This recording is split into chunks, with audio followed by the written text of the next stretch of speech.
Nosso Deus é fiel. Deus que nós servimos é um Deus fiel. Aí nós cantamos: Tu és fiel, Senhor. Ainda que nós sejamos infiéis, Deus é fiel. A palavra dele é uma palavra fiel também. E versículo 9, aliás, versículo 11 de 2 Timóteo, capítulo 2, diz: palavra fiel é esta, que se morrermos com ele, também com ele, o contrário de morte, vida, viveremos. Se morrermos com ele, também com ele, viveremos. Se sofrermos, também com ele reinaremos.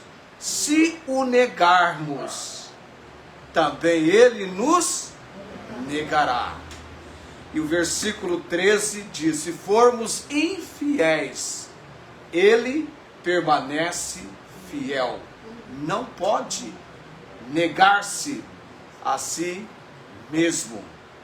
Então, ainda que sejamos infiéis, em momento algum, em todo tempo, em todo instante, em todos os dias da nossa vida, nosso Deus é um Deus fiel. Fiel é o Senhor. O nosso Deus, de geração em geração, Ele é o Deus fiel. Fiel para comigo, fiel para com você. Pensou sobre isso? Deus tem sido fiel para comigo, para com você. Tá? Assim como Ele foi com Abraão, Isaac, Jacó, Davi e tantos outros. Até o ponto de chegar no nosso momento, no nosso tempo, vivendo como agora estamos vivendo. E a consideração tão singular e significativa, eu e você servimos o Deus que é fiel, de atributos impressionantes, como por exemplo, o Deus do impossível, não é? Deus do impossível, que fará o impossível e tem feito para com os seus. Um Deus que sempre preparou e tem um povo para o seu nome. Amém? Eu vou convidá-lo a abrir sua Bíblia em Tiago 4,17, embora depois eu vá para outros textos, mas apenas para direcionamento de introdução da mensagem dessa noite. Nós estamos com o tema trabalho, bênçãos e propósito. Porém, o título para a nossa devoção, nós estamos falando sobre inimigos do trabalho. Depois de falarmos sobre a preguiça, estamos tratando sobre a procrastinação. E na procrastinação, eu quero falar hoje à noite, na última mensagem sobre este assunto que introduziu procrastinação, nós vimos que procrastinação é o pecado de omissão e desobediência. E hoje nós vamos tratar a respeito da negligência, da mordomia do tempo. Procrastinação leva-nos a negligenciar a mordomia do tempo, que é a nossa administração do tempo que Deus nos dá e administrando para o Senhor. Negligência da mordomia do tempo. Estou enfatizando bem porque a Tayana ali no processo de instrução com a Esther tem que fazer as suas anotações. Tiago capítulo 4, versículo 17. Deixa eu chegar lá.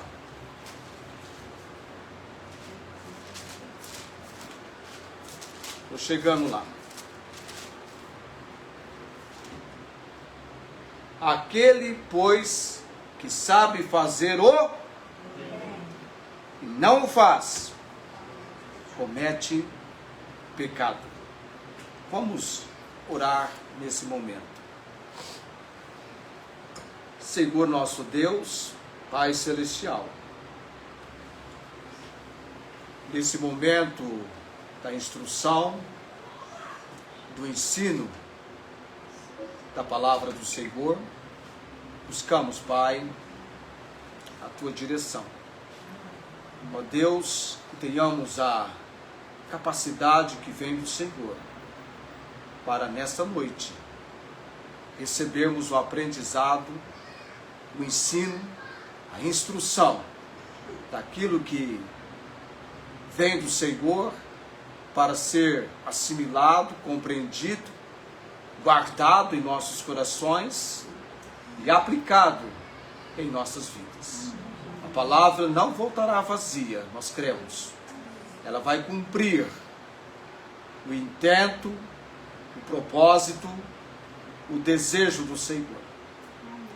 Coloco, ó Deus, cada pessoa nessa noite, dos que aqui se encontram e da transmissão também. Fala conosco, Deus, na obra, no agir do Santo Espírito. Que barreiras e obstáculos em nossos corações sejam desfeitos pela obra do Senhor.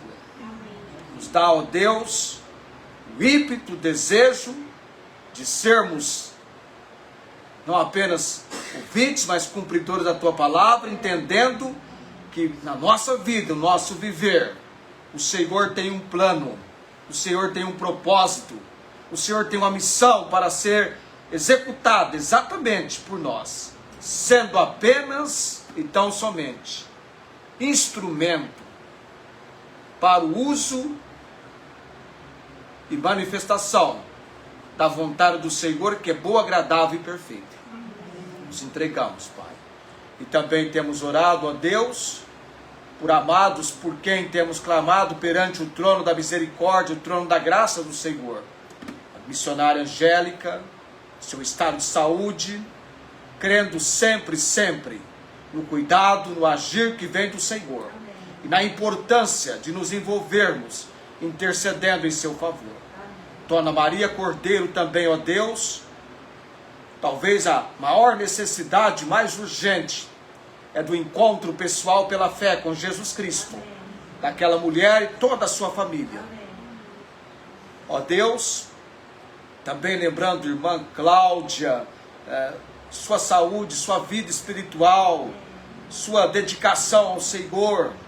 Também irmã Inês de Ribeirão Preto, ó Deus, a autoridade, domínio, poder da obra do Senhor na vida dela, lar e família, e a cirurgia que ela aguarda ser realizada, cremos que o Senhor está no controle de tudo. Amém.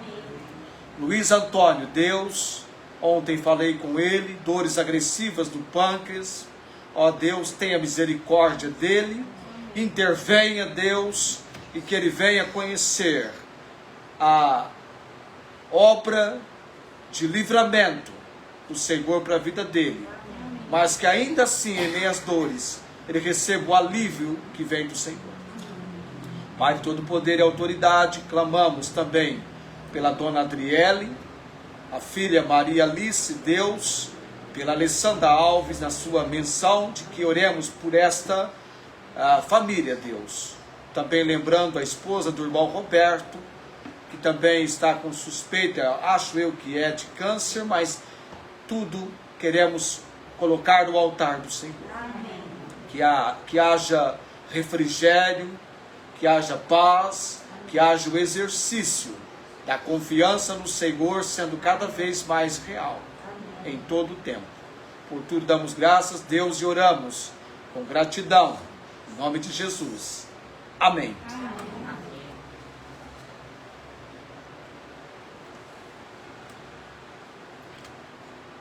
Todos nós temos o grande privilégio, a grande responsabilidade, compromisso de entendermos que nós temos algo que Deus nos concedeu a todos, e por todo o tempo da nossa vida nós vamos lidar com aquilo que nós chamamos de tempo.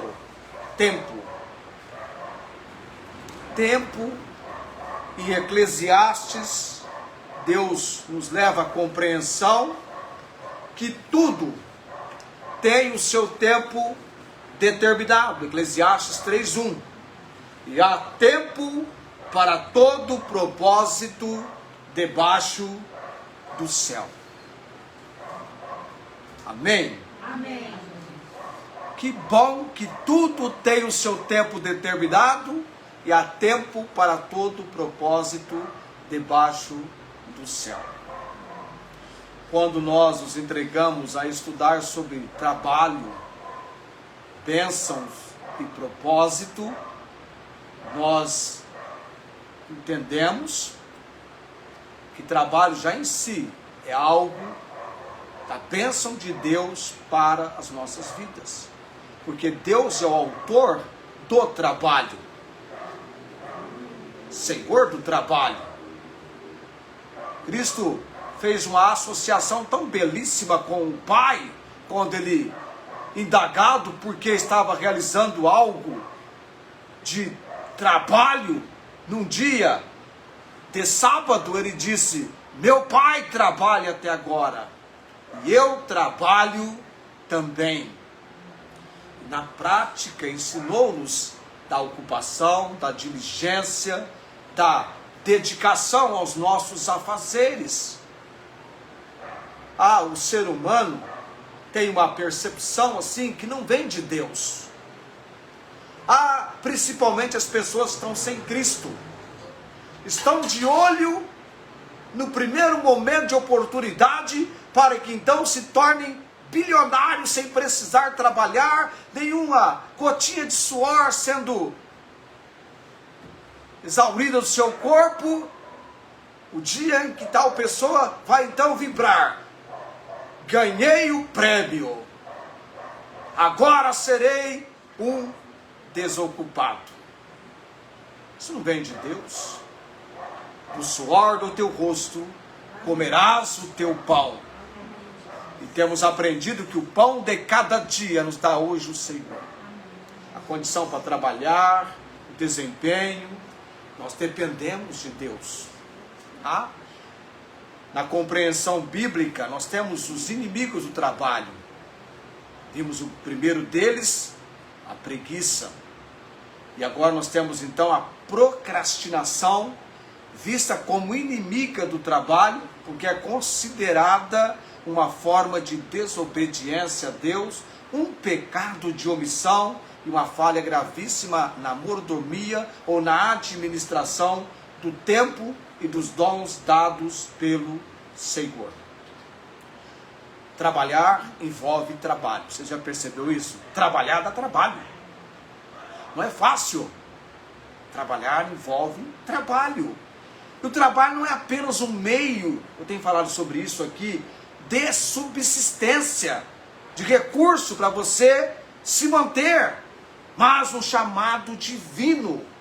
E adiá-lo é negligenciar, descuidar a vontade de Deus e o serviço ao seu reino. É interessante você, lendo a Bíblia, observar as pessoas trabalhando as suas ocupações. E muitas delas foram alcançadas ao conhecimento de Cristo Jesus como Senhor e Salvador, exatamente onde se encontravam por estarem trabalhando, não é? O encontro de Jesus com Pedro aconteceu numa manhã em que Pedro havia trabalhado toda uma noite como pescador e falhado. Mas ele conheceu aquele que não falha. Quando ele diz: vamos pescar. Muitos peixes eles pescaram, porque ele não falha. E a ordem dele, sendo cumprida, traz resultados que abençoam e somam na vida daquele que alcançou tal privilégio do Senhor. A procrastinação, que é aquele ato de adiar, deixar para um outro momento, um outro tempo, pecado de omissão. desobediência. Nós vimos sobre isso na última mensagem. Aquele que sabe fazer o bem e não faz, comete pecado. E hoje à noite, negligência da mordomia do tempo. O tempo é um recurso considerado um recurso poderoso, precioso, concedido por quem? Quem que é o dono do tempo? Deus. E esse tempo deve ser administrado com sabedoria. Essa é a verdade. E procrastinar é desperdiçar esse recurso. E vai refletir numa má gestão nas nossas vidas. Então, na compreensão bíblica, o tempo é um recurso sagrado confiado por Deus. Deus nos deu o tempo. E a procrastinação, frequentemente, ela é associada, sabe ao quê?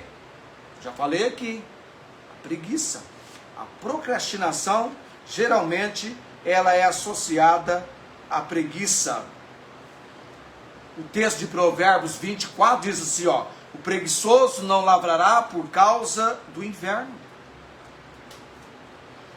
pelo que mendigará na cega, mas nada receberá. Tá inverno, vamos deixar isso para depois, vai padecer necessidade. Provérbios 20, versículo 4.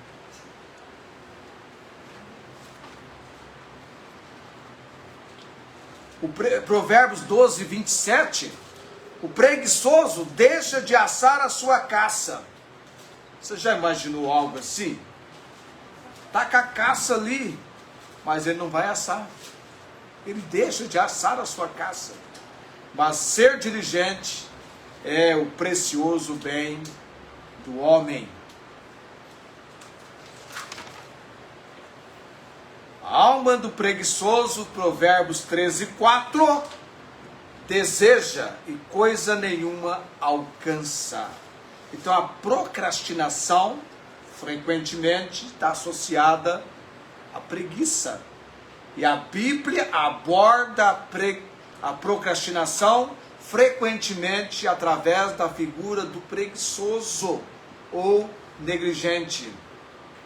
E vale ressaltar que a procrastinação é uma falta de sabedoria em gerenciar o tempo, sendo vista como ato de adiar responsabilidades importantes. Eu fiquei imaginando o dia em que Jesus chamou os seus discípulos, naquela noite em que ele, reunido com eles, aliás, durante o dia ele mandou preparar o lugar, não mandou? Deu uma ordem para ser preparado o cenáculo, onde ele reuniria com os seus discípulos à noite. Aquela noite, aquele tempo, aquele dia, foi o último momento de Jesus com os seus discípulos. Não teria o dia seguinte para fazer isso, porque no dia seguinte, à noite, ele já tinha cumprido a obra redentora na cruz do Calvário. Inadiável compromisso. A Bíblia então descreve o preguiçoso ou negligente como alguém que adia tarefas importantes. Ah não, amanhã, nós temos sempre uma tendência de achar que o amanhã vai dar tudo certinho. Não sei por que a gente tem esse pensamento. Nossa, amanhã vai ser assim, assim, assado. Vai dar tudo certinho. Não sei por que a gente tem esse pensamento. Ah não, hoje não está tão bom, mas domingo que vem vai estar melhor. Nós temos esse pensamento de achar que domingo que vem vai ser melhor do que hoje. E aí a procrastinação acaba sendo um defeito, aliás, não apenas um defeito de organização, mas uma quebra do princípio da mordomia, dispensa fiel, que envolve o tempo, e a negligência espiritual. Porque nós vamos prestar contas a Deus do que fizemos com o nosso tempo. Como utilizamos as horas que Deus tem nos dado. E ele já diz a palavra dele, tudo tem o seu tempo determinado. E há tempo para todo propósito debaixo do céu. Tem até aquela frase bonita, né, daquele quadro que está lá no compartimento, lá no escritório. Tire um tempo do seu tempo para passar um tempo com o dono do tempo, enquanto há tempo.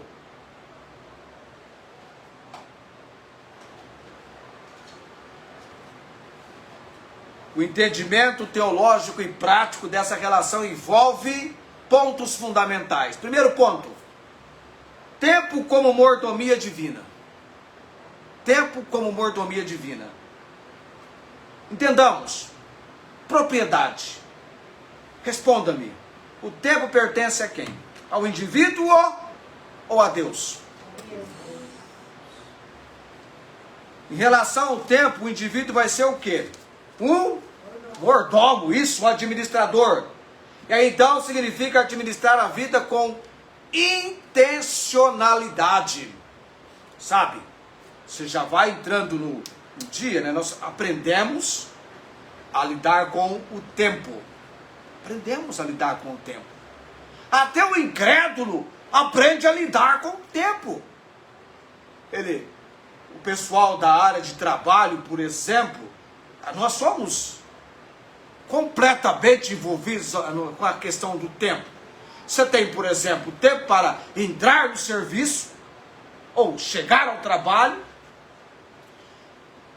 o tempo para o seu horário de almoço, não é assim? Você tem um tempo para o seu horário de almoço, um período de tempo que você permanece no trabalho, cumprindo exatamente esse requisito chamado tempo de trabalho.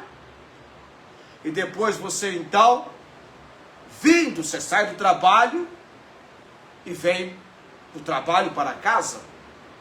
Todos nós recebemos 24 horas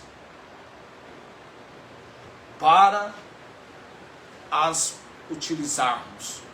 Nós temos tempo e nós precisamos de tempo, por exemplo, para descansar.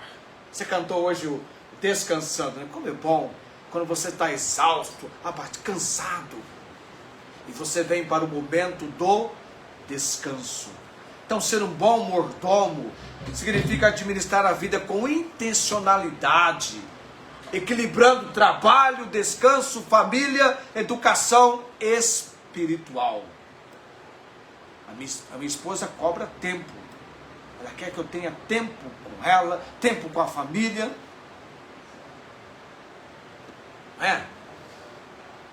Tempo.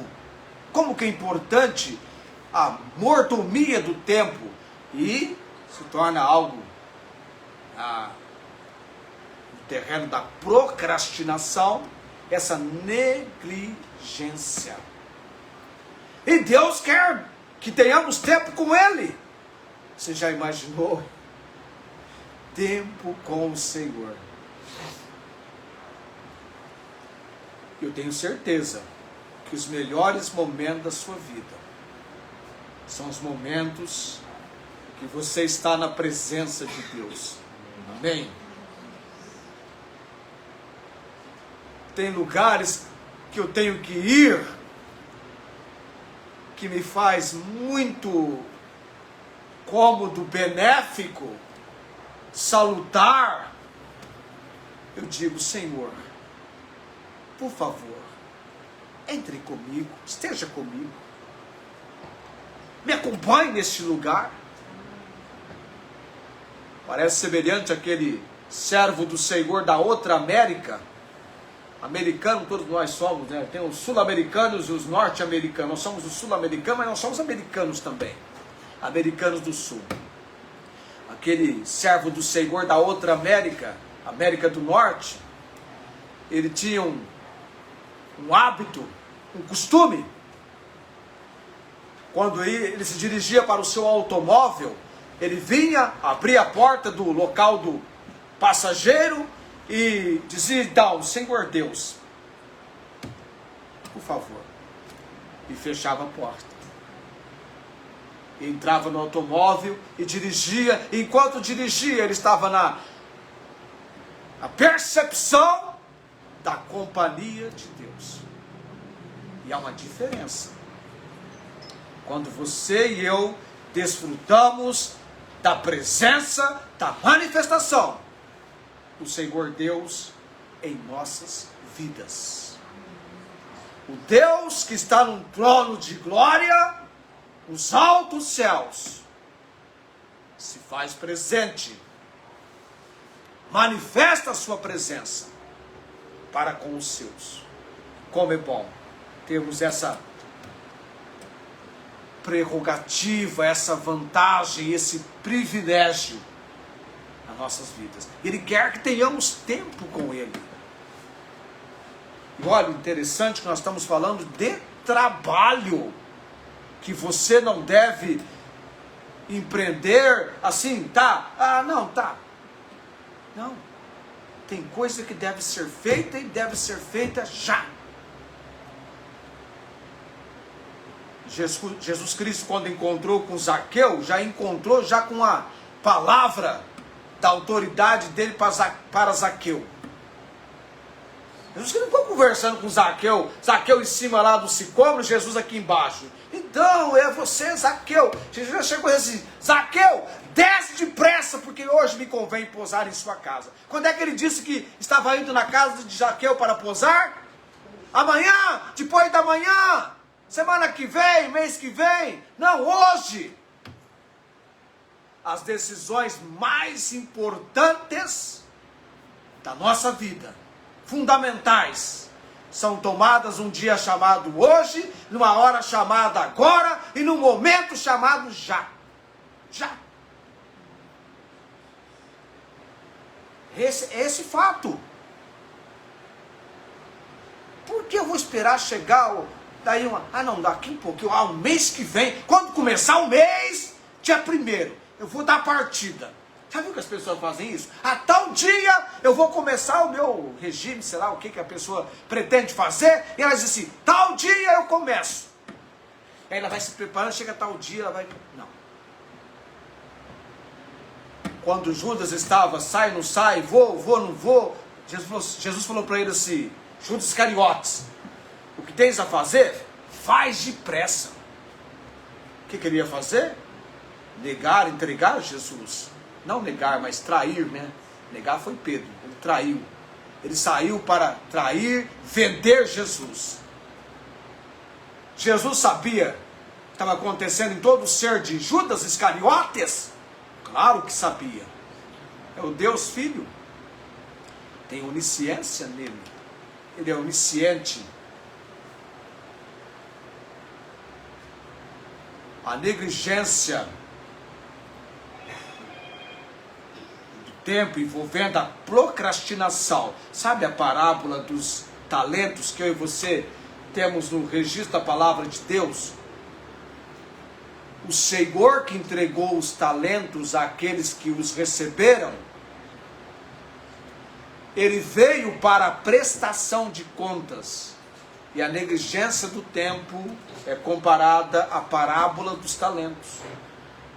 O cristão que procrastina enterra as oportunidades dadas por Deus, desperdiçando o potencial de abençoar a si mesmo e ao próximo.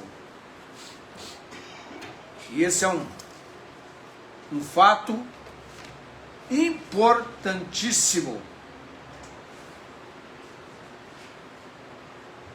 Negligência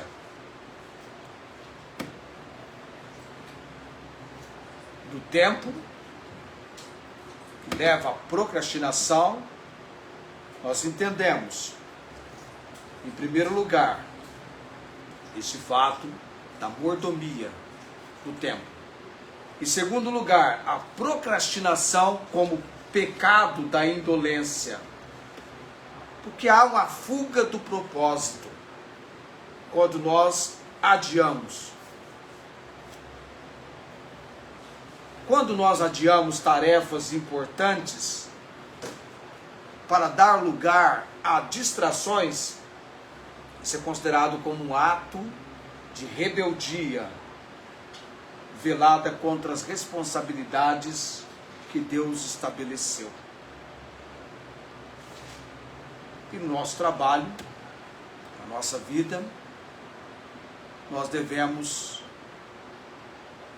considerar muito real aquilo que Deus quer que seja feito. O jovem Daniel, meu conhecido, que já faleceu, tem mais ou menos uns 31 anos do seu falecimento,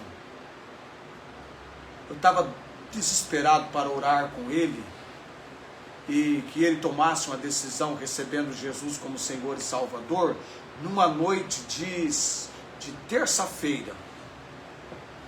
Naquela época eu tinha a semana, na agenda da minha semana, todas as noites eu estava ocupado praticando o discipulado. E eu estava voltando do discipulado com uma família e parei para comer um lanche num carrinho de lanche.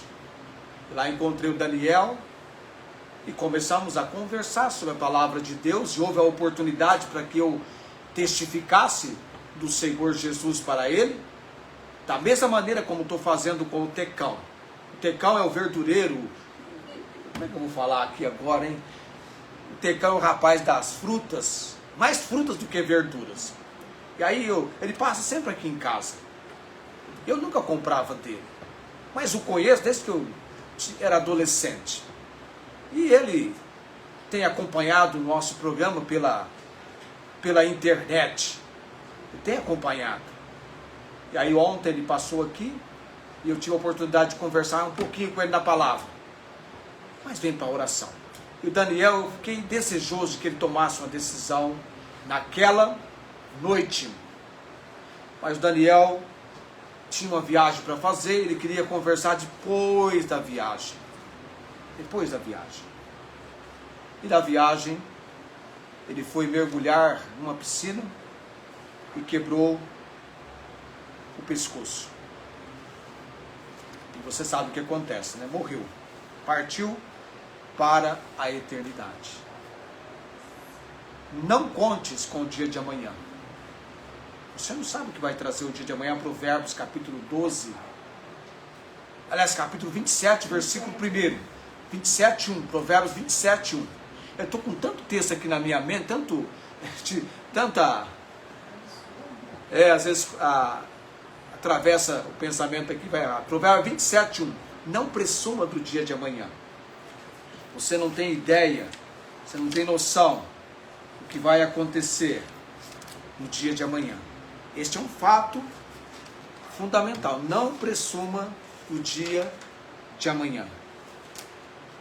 Então, procrastinar, a procrastinação com o pecado de indolência. A fuga do propósito. O custo espiritual tem um custo. E alguém disse que gera juros espirituais. Porque você perde oportunidades divinas. Sabe, tem situação que parece que está enrolado, nunca sai aquilo, nunca se desenvolve. Não é? Gera estresse, peso na consciência. Você tem algo para fazer e aquilo nunca acontece. Nunca acontece. Aí nós temos a sabedoria da formiga, que é a sabedoria contra a preguiça, usando o inseto como exemplo de planejar, trabalhar, tendo tempo. Até porque você tem uma ideia,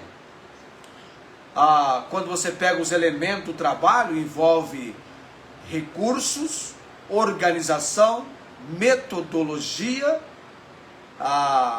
tempo. Está escapando uma aqui que eu não estou lembrando agora, hein? Começa com os recursos, organização, metodologia, tempo, e tem uma última aqui que fugiu agora. Mas tem o tempo. Tem um tempo. Tem um tempo para cada atividade. E se você adiar, se você deixar para um outro tempo, talvez você não terá esse tempo. Aliás, quando eu deixo a minha leitura bíblica para o dia seguinte, consta que naquele dia que eu não li e deixei para o dia seguinte, consta o quê? Que eu não li, que eu não orei, que eu não, se houve oportunidade e eu perdi, eu não testifiquei. Cada dia é único, você não recupera mais, não tem como. O trabalho desse dia é o trabalho desse dia. Tem um fato interessante que acontece no nosso programa semanal, no diário, porque cada dia tem uma ocupação específica. Então, se houver um problema com a internet, um problema de transmissão, qualquer coisa, aquela segunda-feira, não dá para que eu faça na terça o que eu pretendia fazer na segunda. Porque terça é uma outra atividade, quarta é uma outra atividade, quinta é uma outra atividade, e sexta-feira é uma outra atividade. São atividades específicas. Então, se ficou na segunda, não deu para... foi adiado a segunda-feira, vamos fazer só na outra segunda, se lá chegarmos. E pensa você que tem dia que eu estou assim, a mil maravilhas, não vejo a hora de chegar em casa, apresentar o programa. Não, tem dia que eu daria tudo para não apresentar. Não tenho vontade.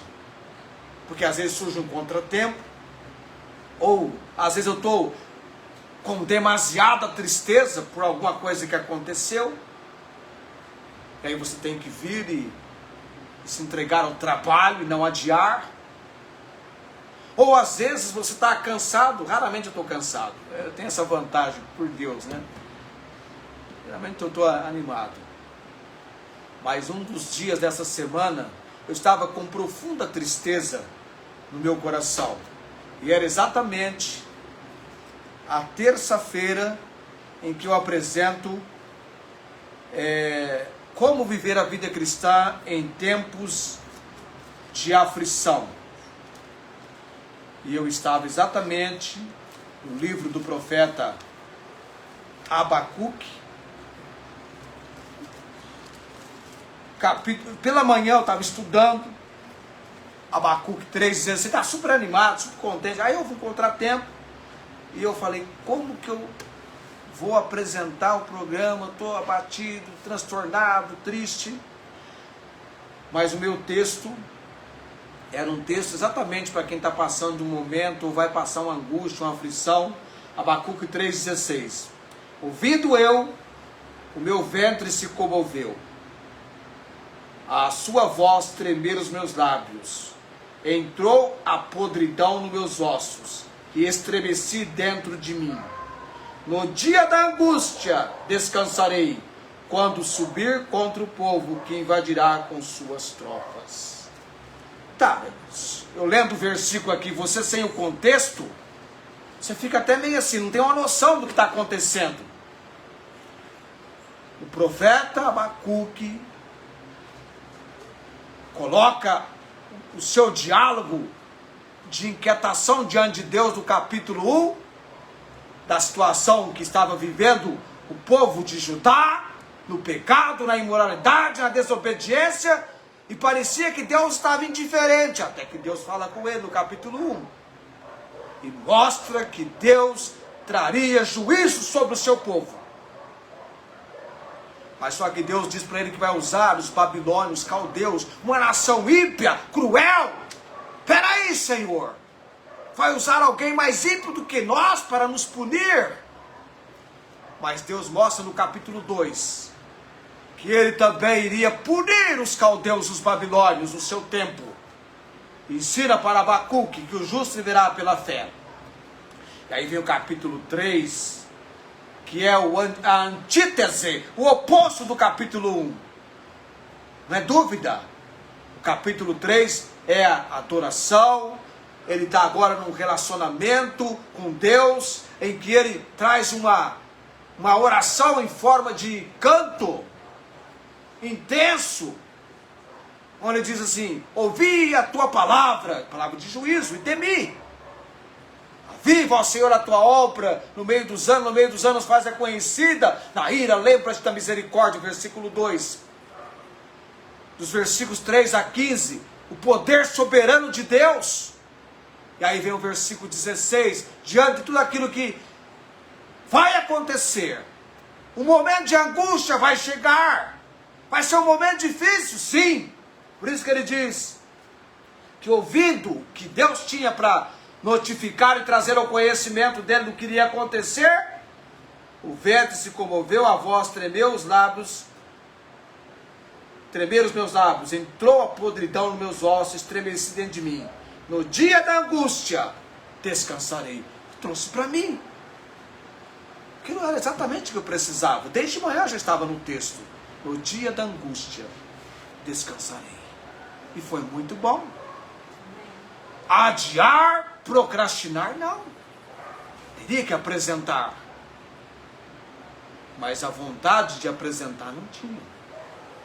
A vontade de adiar, não aparecer. Mas é um compromisso. É o meu posto de trabalho. É o meu trabalho para o Senhor. Muito importante. Para mim é tão importante quanto o meu trabalho do dia a dia que eu tenho que realizar. Aí vem uma pergunta agora. Tudo bem? Nós temos o tempo como mordomia divina, o tempo não é nosso, o tempo é de Deus. Nós temos a consideração que a procrastinação é o pecado da indolência. E agora a solução. Qual é a solução para isso? Abra sua Bíblia em Efésios capítulo 5, versículos 15 e 16. Efésios 5, 15 e 16. Vamos lá. A solução para a procrastinação em relação à mordomia do tempo. Efésios 5, 15 e 16. Portanto, vede prudentemente como andais, não como necios, mas como sábios. A solução aqui vai acontecer no versículo 16. Remindo o tempo, porquanto os dias são maus.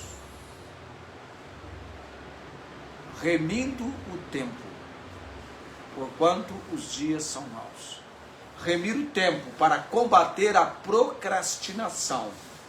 E a Bíblia propõe ações práticas, fundamentais, encontradas nas Escrituras,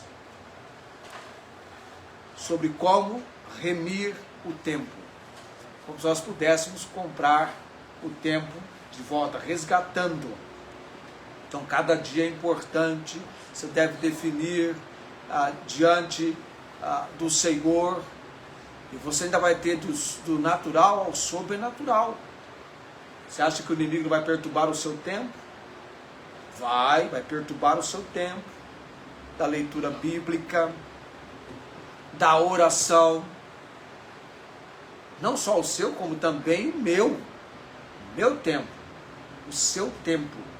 Nós enfrentamos a questão do mundo sobrenatural, os contratempos, as contrariedades, tinha tudo para dar certinho, mas não deu.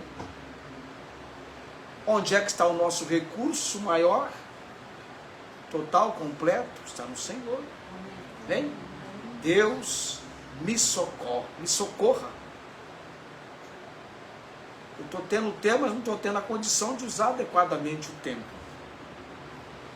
Aí você vai ter que fazer uma eleição de prioridades. Eleição de prioridades.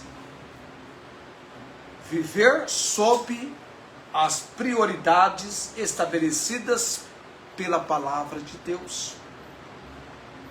Buscar em primeiro lugar o reino de Deus, Mateus 6,31. E as outras coisas vos serão acrescentadas. Amém? Amém. Deus conhece as outras coisas que também nos inquietam, não deve nos inquietar. O nosso viver deve ser pela fé. Você não espera morrer pela fé? Temos que viver pela fé. Então, Deus em primeiro lugar. Segundo, família e vocação. Chamado. em vez de viver sob a pressão de prazos iminentes. Deus tem total controle sobre o tempo e vai nos dar essa condição. E aí vem então da solução. A solução envolve eleição de prioridades. Vou ter que colocar a questão de prioridades. Questão de prioridade. Vou ter que estabelecer a prioridade. Aquilo que deve vir em primeiro. A sequência disso. Disciplina e ação. Então, o combate à procrastinação exige uma atitude ativa. O que é uma atitude ativa? É daquela pessoa que parte para a ação. Você parte para a ação. O pessoal da área da parte emocional diz que o nosso cérebro é incrível. Ele quer conforto, tranquilidade, não quer esforço não, não quer batalha não, a gente quer comodidade. Por isso que o ser humano está cada vez mais investindo em comodidade. A gente quer comodidade. Não estou dizendo que é errada a comodidade, mas nós precisamos partir para a ação. Partir para a ação. Então requer uma atitude ativa. A fé se manifesta na obediência diária e na organização metódica das tarefas. Eu não sei em que nível eu estou nas minhas organizações, mas já faz muito tempo que eu venho batalhando com isso. Procurar me organizar. Lá pela casa dos 11 anos de idade, eu tinha horário para levantar, meu amado. Eu tinha um tempo para arrumar a casa. Com 11 anos. Eu tinha um tempo para estudar. E às vezes eu tinha que fazer um serviço de casa, levando roupas assim de um lugar para o outro, caminhando, sei lá, 3, 4 quilômetros. A roupa ia aqui e o papelzinho dos estudos aqui. Aliás, a minha metodologia de estudo sempre foi a mesma, daquela época, em todos os tempos. Estou fazendo alguma coisa, canalizo, né? Igual o Guilherme Carey, trabalhando, mas ao mesmo tempo estudando. Então, na organização metódica das tarefas, reconhecendo o quê? Que o hoje é uma dádiva divina. Tanto hoje, quanto o agora, quanto o já. É uma dádiva divina. Pode observar, pode fazer a sua avaliação. Quanto mais perto você estiver do Senhor, espiritualmente você vai estar sendo mais fortalecido. E mais sensível às suas fraquezas. Você já percebeu isso? Quanto mais em comunhão estivermos com Deus, mais iremos dizer como o apóstolo Paulo: miserável homem que eu sou. A fragilidade, a fraqueza, os momentos de provação que nós passamos e que Deus permite que passemos, porque Ele trata conosco nesses momentos. O ouro, para ficar bonito, como ele chega na sua execução final, a sua purificação final, ele passa por um processo árduo de purificação, de lapidação, quando alcança então o seu auge de brilho, de beleza. Nós na vida cristã também dessa maneira. Eu vou procurar. Então o pessoal que está desempregado, é uma fase muito triste, é uma fase muito difícil. Porque nós temos o Felipe, já arrumou o serviço? Não, né?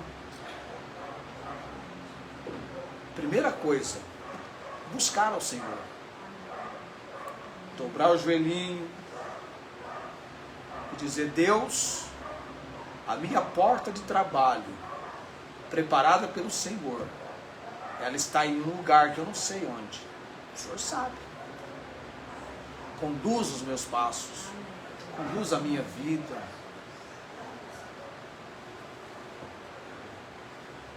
Mas Parta no hoje. Parta no hoje. Faça a ação no momento dado por Deus no agora. Valorize o seu hoje. É o dia mais importante. Toda noite quando eu vou dormir eu fico pensando, será que amanhã eu vou me despertar? Será que amanhã eu estarei vivo? Tanto é que eu sou como Paulo, né? Querendo Deus, estaremos juntos, faremos isso ou aquilo. E sempre é válido lermos Tiago capítulo 4, no versículo 15, 13, 14 e 15, para a gente fechar hoje à noite, lendo esses textos. Tiago capítulo 4. Ei agora vós, versículo 13. Ele está escrevendo aqui sobre a incerteza do amanhã. Ei agora vós que dizeis, hoje ou amanhã iremos a tal cidade, e lá passaremos um ano e contrataremos e ganharemos. Digo-vos que não sabeis o que acontecerá amanhã. Porque que a vossa vida é um vapor que aparece por um pouco e depois se desvanece. Em lugar do que devias dizer, se o Senhor quiser e se vivermos, faremos isto ou aquilo. O amanhã pertence ao Senhor.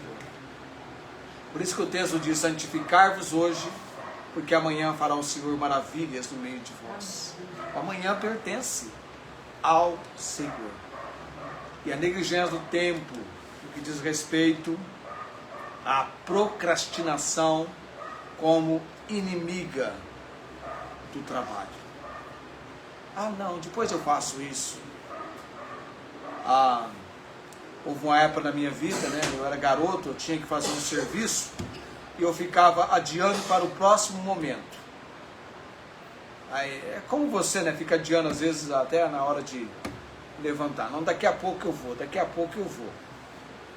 Parece que o daqui a pouco nunca chega, né? A gente vai procrastinando. Mas o mais importante é hoje, agora e já. Você não sabe quando você vai dar o seu último suspiro. O ser humano tem partido para a eternidade os momentos mais impressionantes da sua vida. Tem pastor que tem partido para a eternidade falando da voz de Cristo, quem quer ir, quem vai, quem quer ir, quem quer partir para estar com Cristo. E esse foi interessante, porque hoje em dia a tecnologia é tão grande, tão avançada, que tudo é documentado, tudo é filmado, né? Se eu desse o último suspiro aqui agora, essa câmera registraria esse momento, não é? Como pessoas que estão partindo, agora mesmo enquanto eu estou pregando, pessoas partiram para a eternidade, deram o seu último suspiro, estão no encontro, os que estão em Cristo, com Cristo, ou os que partiram sem Cristo, para toda a eternidade sem Cristo. Essa vida aqui, a parte espiritual, ela é mais importante do que a material. O plano de Deus começa no espiritual, no seu relacionamento com Ele, na sua comunhão com Ele, na sua dependência dEle. Ele é claro em dizer através do Salvador, o Senhor Jesus. Deus conhece as nossas necessidades, mas a espiritual é prioridade. Deve nos confrontar, é prioridade. Quando eu percebo que estou tendo dificuldades para orar, aí que eu tenho que abrir a boca e orar, e buscar ao Senhor. Você percebeu a sua dificuldade para orar? Onde é que você está? Ora em qualquer lugar. Busca o Senhor. Abra o seu coração. Fala, Deus, está assim, assim, assim, assim. Está acontecendo isso. Estou me sentindo fraco, abatido. Não estou com vontade de ler a Bíblia. Mova na minha vida. Quebre barreiras e obstáculos. Deus, no lugar em que eu estou, manifesta o agir do Senhor. Deus, mova no meu coração. Tudo que você pedir, crendo, Jesus diz o nome dele, você vai receber. Abatimento, transtorno, Deus conhece o ser humano e conhece a nossa estrutura. Ele lembra que somos pó. Mas assim como um pai se compadece dos seus filhos, o Senhor se compadece daqueles que o temem.